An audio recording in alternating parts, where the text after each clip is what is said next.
Samantala, hinimok naman po ng Philippine Public Safety College ang mga kadeteng magsisipagtapos sa Philippine National Police Academy bukas na maging isang mabuting tagasunod upang maging magaling na lider. Ang ulat mula kay Alvin Baltazar. Bukas, nakatakdang magsipagtapos ang halos nasa 300 kadete ng Philippine National Police Academy na kabilang sa Lacandula Batch 2015.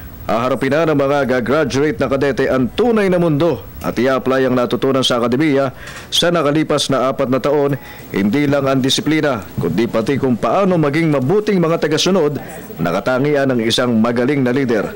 Ito ayon sa Philippine Public Safety College o PPSC ay importanteng mga component sa ipinaiiral na chain of command. Ang inaano natin sa kanila is that inuhubog natin sila na they should first be good followers, no? We are training them to become leaders. Kaya yun ang pinaka-chain.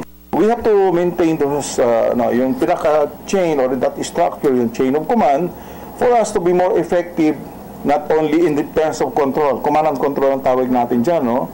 But coordinations and communication. Kasi mahalaga yan, how do you pass on directives. Isa din sa pinalakas na programa ng liderato ng PPSC para sa PNPA cadets ay ang community relations na anyay may malaking papel sa sandaling sila'y nasa aktual na nilang trabaho bilang servant leaders.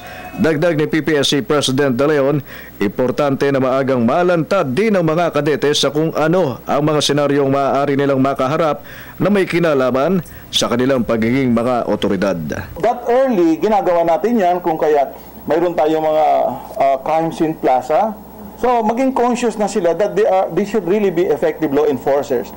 And they are community officers. Paalala pa ni De Leon sa mga magsisipagtapos sa PNPA bukas, pagsilbihan ng mamamayan na kanilang kliyente na sila ding magsisilbing tagahatol kung ang isang produkto ng Police Academy ay epektibo sa kanyang responsibilidad na mapaglingkuran ang sambayanan.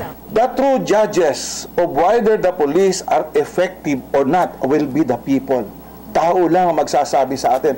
Para sa Telebisyon ng Bayan, Alvin Baltazar.